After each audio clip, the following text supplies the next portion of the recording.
Parang kayo ang Mr. M ng mga bulilit. Bulilit, Diba? oo. Kayo ang star discoverer. Mm-mm. Paano napunta sa pagdedirect? One time, nasa party kami, kinausap ako ni Ma'am June Rufino. Sabi niya, gusto niya mag-direct. Sabi ko, oh, wala kaming ginagawa. Ano didirect namin? Ayun, napaputok naman namin. Pumasok kami sa top 10 ng rating. Nag-number 5 kami. Siyempre, yumabang ka. Number 1 show ko eh. Hindi na kami makontrol ng ABS. Nahaluan din kami nagda-drugs din kami. Alam mo na, yung mga ganon. Ito kikwento ko sa hindi ko nakikwento to. Naging magbabarkada kami. Wala kaming trabaho. Wala kaming pupuntahan. Wala kaming titiran. Natutulog kami sa kalsada, sa airport. Hindi natin malilimutan na projects na ginawa ni Direk Bobot, yung Going Bulilit. Kasi memorable yun. Yun yung time na number 2 ang ABS. Yeah, yes. Oo.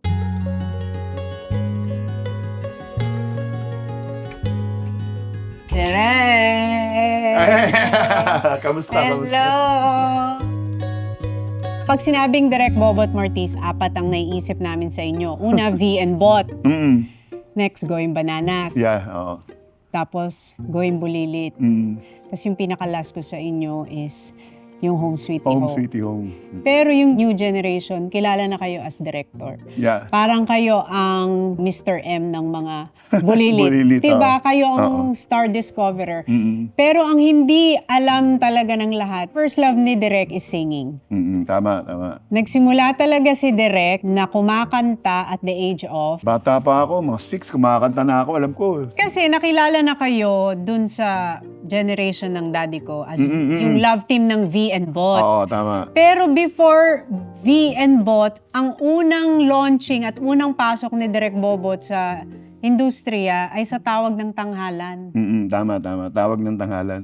Sumali ako sa Tawag ng Tanghalan, bali 13 years old. Nung sumali kayo, yun ba yung time na Nora Honor na? Yeah, katatapos lang ni Ate Guy. Nag-champion siya. So yun, nagbakasakali kami, nag-audition kami. Natanggap naman ako. Ano audition piece nyo nun? Mga kinakanta ni Ate Guy, yung True Picture na naalala ko eh. Yung they said you never should have loved me. Ganun, ganun. Mga Jack Jones yun. Na kinakanta din ni Ate Guy. Ate Guy is Nora Honor. Honor. Yeah, So, di pa siya superstar nung time na yun. nagsisimula na siyang superstar. So singing lang po talaga ang Oo, gusto niyo, no? kanta-kanta lang kami. Oo. Pero ano nangyari? Kasi ang balita ko, Hindi niyo na po natuloy yung Tawag ng Tanghalan. Hindi na ako natuloy kasi si Ate Guy noon, pagka-champion niya ng Tawag ng Tanghalan, kinuha na siya ni Tony Santos, yung tatay ni Moni natin. Kinuha AD siya. namin sa Home Sweetie Oo. Home, assistant director. Nung araw, yung Oras ng Ligaya, baka mama mo, naaalala yun. Ano yun, parang Eat Bulaga o It's Showtime na variety show. Pero sa gabi siya, mga 6 o'clock. Ano yun, number one show yun. Doon lang nagsisimula Na variety na. show, nung Variety araw. show. Si Direk Tony Santos, sabi sa akin, nung champion pa lang ako, sabi niya, gusto mo after mo ng Tawag ng Tanghalan, kukunin na kita.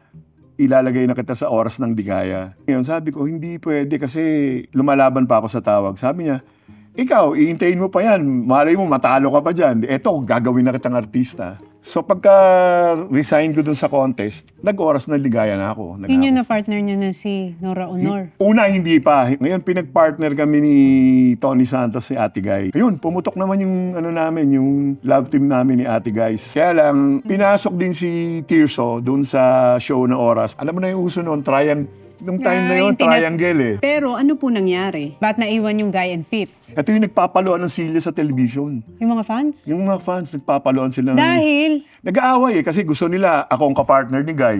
Yung iba naman, si Tirso ang gusto. Eh, ang nangyari, nagkain-laban yung dalawa. nagkaing laban si Guy and Pip. Oo. So sila nagtuloy-tuloy. Sila nagtuloy-tuloy, naitsapuera ako. In love na silang dalawa, sila yung naging love team eh. So kung may Guy and Pip, kailangan ng counterpart. Oo. Nabalik lang ako sa TV, kanta-kanta lang, tapos minsan radio show, ganun. Doon ko nakita si Vilma. Sabi ko, tita yun ang gusto kong kapartner. So nung nagkita kami, tapos dinala ko siya kay Direk Tony Santos, si Vilma, dinala ko siya. So yun nagsimula. Nung dinala mo siya kay Direk Tony, Yung pinag-partner kami ni Tony Santos, pumutok naman. kaya nagkaroon ng V and In Bot. Bot, yun. Doon nagsimula. Gano'ng katagal yun? Direk? Matagal. 68 hanggang mga 74, 97. Yung mga love team, gano'n. Ang tagal din. Matagal din. Eh di nagkain-laban din nung mga time na yun. Siyempre, oo. Kasi that time, talaga ako, love at first sight ako kay Ate V. So ngayon na nag-handle na kayo Oo. ng love team, Oo. balikan nyo yung sa inyo alam dati. ko yung nangyayari. Kasi that time, nung, siyempre, alam mo sa love team, mas lamang ang babae. Kasi mas marami sila makakapartner. Alam mo, naramdaman ko na yun that time na pinaghihiwalay na kami ng mga producer. Parang nadidinig ko, alam mo ko, observant ako eh. May time na nag-uusap yung mga kailangan paghiwalayin na natin yung dalawa. Kasi gusto nyo ba talaga yung karir nyo? Ano ba ang gusto nyo? Gusto nyo ba in-laban lang kayo? Gusto nyo umasenso? Oo. Eh siyempre si Vilma talagang, gusto niya talaga magaling na artista si V eh. So talagang mahal na mahal niya yung karir niya. So nararamdaman ko, maski nagpapakiramdaman na kami na parang pinaghihiwalay na kami, ang bigat na nung hindi ka na parang pinagsasabihan ka na halimbawa nag-shooting si V ng ibang pelikula, huwag ka munang dadalaw hindi ka pwedeng dumalaw, yung mga ganun. Tapos nagsari-sarili na kayong landas nun. Oo, ang nangyari nun, may show kami nun dati ni V, nag-away kami. Hindi ko kinikwento to, ngayon ko lang kikwento. No, so one time, kaya kami nag-away ni V, during shooting ko sa Angeles, may nakilala akong Hawaiian, Filipina yung nanay nung babae. So, dancer siya ng So that time, hinatid ko siya dun sa bahay niya sa Angeles. Hindi ko alam, nung hinatid ko siya dun sa bahay ng Angeles, yung bahay nung pinsan ni Vilma, Katabi? katabi ng bahay. Naka, booking. Oo. Nahuli kayo. Hindi, pagdating ko lang, gulo na sa bahay. Parang alam na yun ni V. Parang hiwalay na kagad kami. Doon nag-start yun. Oo, So yun yung official na parang tapos na. Wala na, hindi na kami nag-usap. Nung naghiwalay na kami ni V, tinanggal na kami, pati si Direk Tony. Tanggal na rin kayo. Tinanggal kami. So, saan kayo pumunta after nun? Naiwan si Vilma dun sa show. Ang kainaman lang nun, may kontrata kami. Kaya binabayaran kami maski wala kami show. So ang nangyari doon, nilagay ako sa isang channel naman. Napunta kami ni Tony Santos sa Channel 13. Yung doon ako gumawa ng isang show, yung People, doon yung kumakanta ako. Kailan lumabas yung Going Bananas? Muna kami, marami kaming ginawa ng Bad Bananas bago yung Going Bananas namin. Bad Bananas muna. Paano po nabuo yun, Direk? Ito, ang nangyari nun, si Jay Ilagan, barkada ko, nagkita kami, agume siya dun sa show ko. Kay-split lang namin ni V. Tapos sabi niya, pare, split kami ni Sansu. Split sila ni Hilda. Ganun ba? Sabi ko, alika, tayo? Barkada tayo, pareho tayong Broken Hearted. broken hearted. Maya, sumama naman sa amin si Boyet. Christopher De Leon.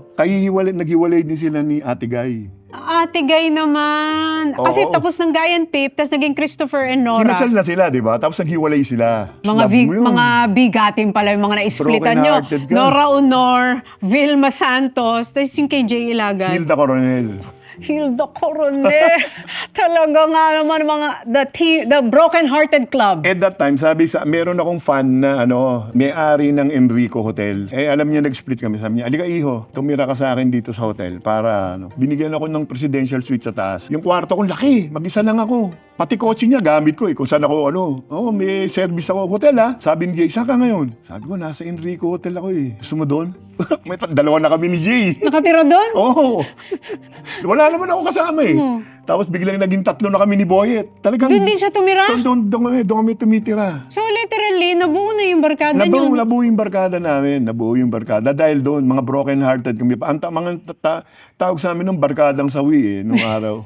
Tapos dumating sa amin, si Johnny. Kasi si Johnny Delgado, medyo matanda sa amin. Yes, yun nga yung sabi ko, parang may kulang pa sa Bad Banana. Si Johnny. Si Johnny kasi, siya yung parang idol namin. Siya yung pinakakuya namin.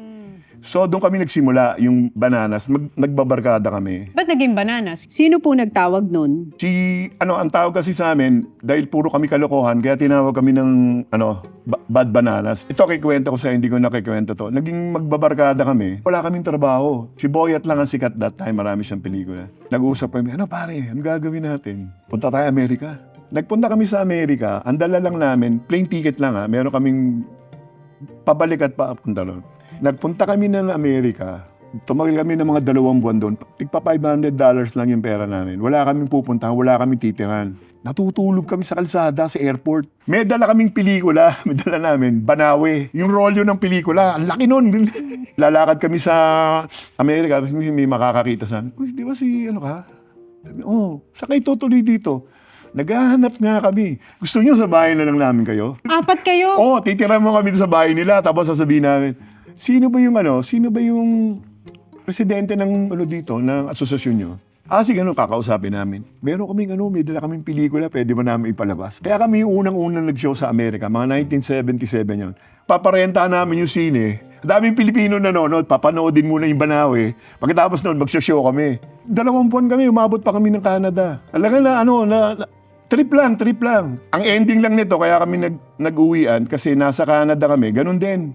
May pumikap sa amin, 2 magkapatid na nurse. 2 lang sila doon. Pinatira kami doon sa bahay nila. Sagot lahat yung pagkain namin. So yung ate, naging girlfriend na ni Johnny. Naging girlfriend ni Johnny. Ang ganda nung bunso eh. Niligawan ko ngayon. Ayun. Niligawan ko. Hindi Direct namin alam. talaga. Nililigawan din pala ni Jay. So one time, pinag-shopping kami. Binigyan ako ng deodorant. Sabi ko, para saan to? Tapos si Jay, sabi niya pala, huwag kang papadol ng bobot, bawi ni nga yan. Kaya mabaho yan. Kaya binigyan ako ng deodorant. Tapos sabi ko naman, si Jay, mabaho pa yan. Kaya siraan kami. Binirigalawan naman ng foot powder si Jay. So, Yung babae. sabi na Sino muli, yung sinagot sa inyong dalawa? nag-aaway na kami ni Jay. Yung babae din, hindi niya alam kung sino pipiliin sa amin. Kaya ang ginawa ko, umuwi ako. Nung umuwi ako, nagsunuran lahat. Kaya nung pag-uwi namin, nakita-kita ulit kami, sabi namin, pare, professionalize na natin tong barkada natin. Tapos nagawa na kami ng banana sundae. Ito yung katapat ni Kuya Germs hindi ito yung Okay, kasi ang nasa isip ng taong banana, Yung banana sundae namin yan, yung banana sundae nila Zanjo, nila hindi. Angelica. Nagkaroon kami ng banana May sundae. banana sundae na pala noong 70s. Hindi, mga 80s. 80s, katapat namin si Kuya Germs. Pero sa BBC2 kami, BBC2. So, ang unang banana sundae ay nung 80s. BBC2, Alam mo, mga writer namin doon, Deo Edrenal, Enrico Santos, yun yung mga writer namin. Mga head na ng ABS. Oo. Biglang nag-EDSA Revolution. 86. Oo, kaya nawala na yon, nawala. Kaya nag-isip na kami, ginawa namin gag show. Banana sundae, tas naging bad bananas. Going Bananas, naging Going Bananas. Yun ang naalala ko. Yun na. Yun ang simula Going namin. Bananas Tuloy-tuloy na na. gag show. Oo. Na puro kalokohan. Ang tagal din nun, dire. Oo.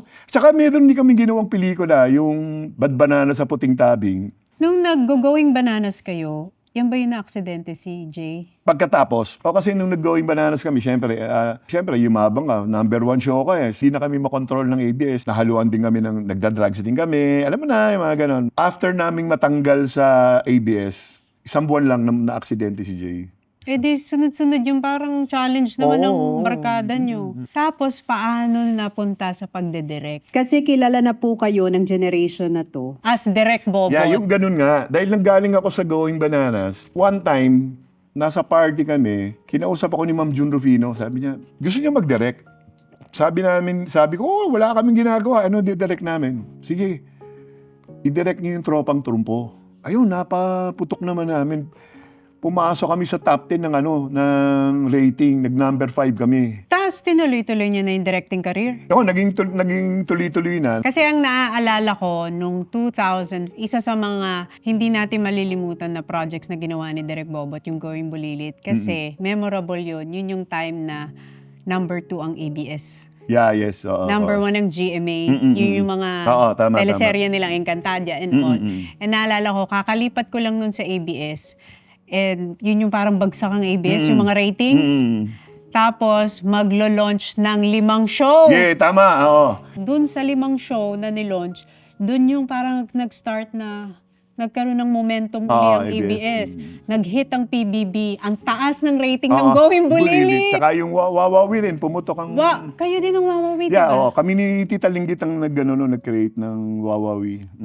Saka yung Anghel na Walang Langit, akin din yun. Yung So, Anghel na Walang Langit. tatlo ang na-launch nung 2005 under you. Wawawi.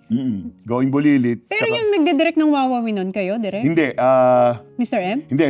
City Direct Bobet muna. Ang di ko malilimutan din, sinasabi nila, ang galing din nung Going Bulilit. Ang taas ng rating nun, walang makakatalo sa rating Pero nun. yung WhatsApp, ginagawa mo na rin doon, di ba? Yes. Yun yung dahilan, direct, kung ba't ako nalipat sa ABS. Oo. Pero parang nag-focus na kayo dun sa next chapter ng career nyo sa pagdidirect and pag-discover ng mga Oo. stars. Kasi nagpapagawa sila ng isang gag show na parang bubble gang, yung gano'n, parang tropang trumpo. Sabi ko, parang mahirap nating gawin yan kasi solid na sila. Ano ba magandang gawing gag show, sabi ni Tita Lingit. Sabi ko, meron akong gagawin sa 5 eh. Hanggang ngayon, di pa ano eh. Gusto mo, dito na lang natin gawin.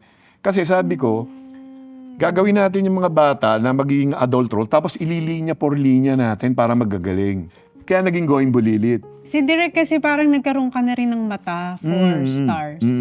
Kaya yung mga big stars na hawakan nyo, nung bata pa sila, Yan, nandun. Catherine, Yan, Julia. yan. Oh, Sino pa mga galing Going Bulilit? Doon sa Catherine, Sila Julia, Sherlyn San Pedro, Kiray, Kiray, si Miles, si Jane Oinesa. May time na kinausap ko silang 5. Pagbutihin nyo lang, magkakaroon kayo ng pangalan naging sa... big stars din sila naging ng big stars sila. ABS. Kaya nung kinukuha na sa akin si Catherine at si Mara, si Julia, sabi ko, patagalin nyo pa muna ng konti. Tsaka ang tagal din ng Going Bulilit. Tagal, Kailang taon din yun. 15 years din. Unahin to ba? Kasabay ng Kasabay ng... BBB. Oo. Yes! Hindi, kasi ang tawag na rin sa inyo ngayon, Direk, Father of Philippine TV's Biggest Stars. Kasi nga yung mga bulilit, Nanggaling, di ba? Tsaka actually, yung isa pang trivia kay Direk Bobot, siya ang nagpangalan kay Alex. Oo, tama. Oo. Kasi ang pangalan talaga ni Catherine ay Cathy Gonzaga Oo. sa TV. Nag-audition ako nagkaroon ako ng show dati, Teen Let's show. Go. Yes, sila Bangs. Nag-audition si Alex, si Cathy sa akin. Sabi ko kay Cathy, huwag mong gagayahin ate mo, umaarte siya. Huwag mo nang gagayahin. Tapos sabi niya, Direk, ang ate kong gumagaya sa akin, ganito talaga ako. Oo, sinasabi niya yung lagi. Totoo.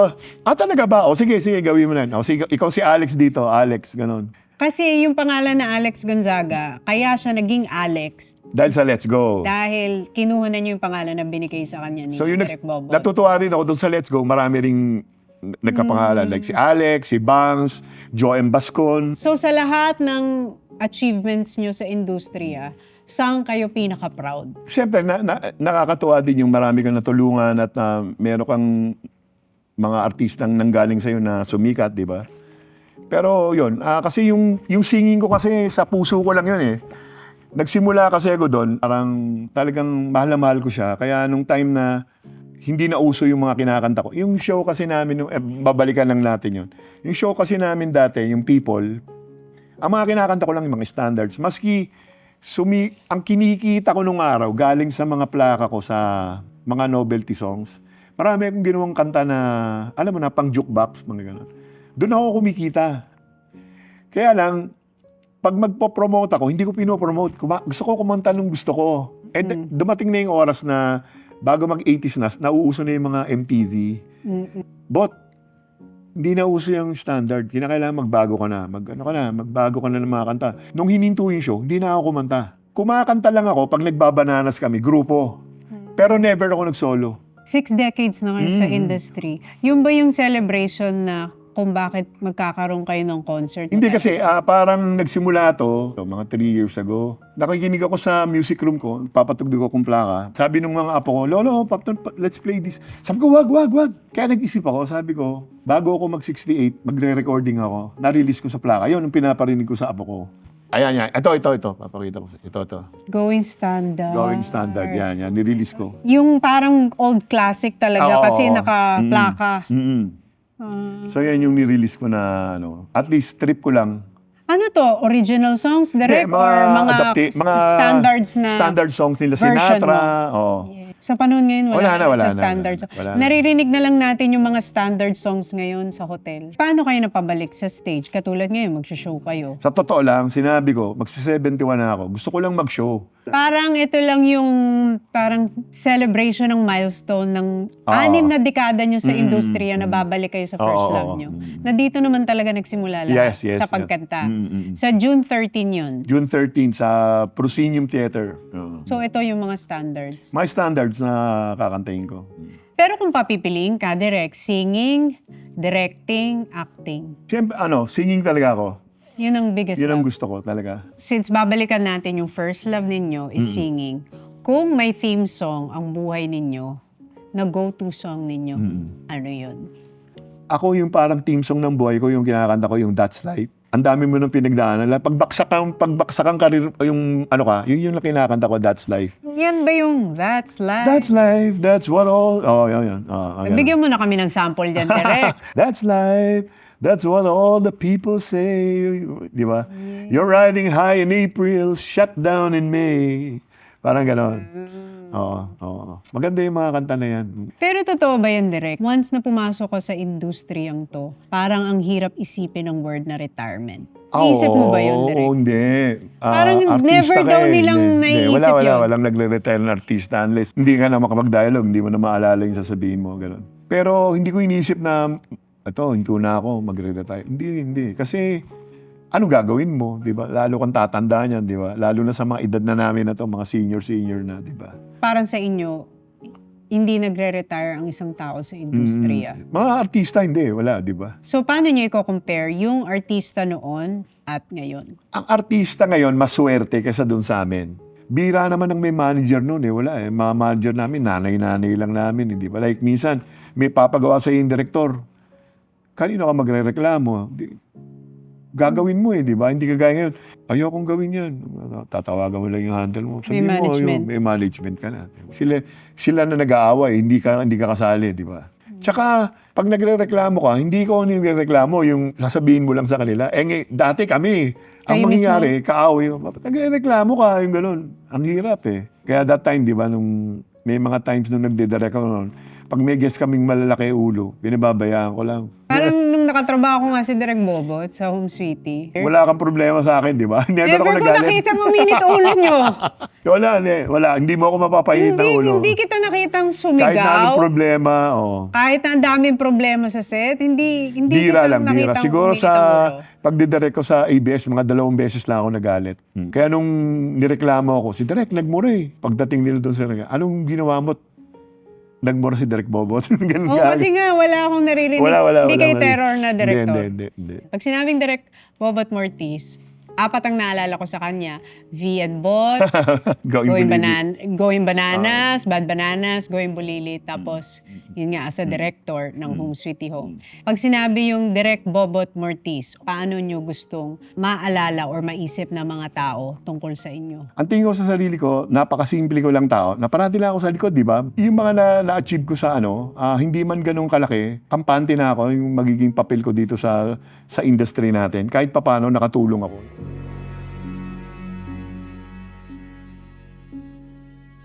So thank you very much, Direk Bobot, sa inyong journey. Edgar Mortiz, Going Standard, June 13.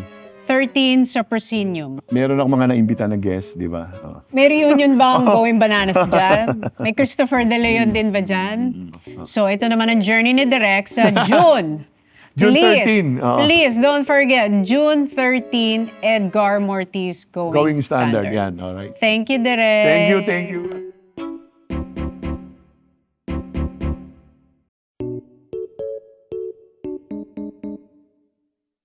Maraming salamat for watching today's Tony Talks. And for more meaningful conversations like this, don't forget to like, share, and subscribe. Maraming salamat!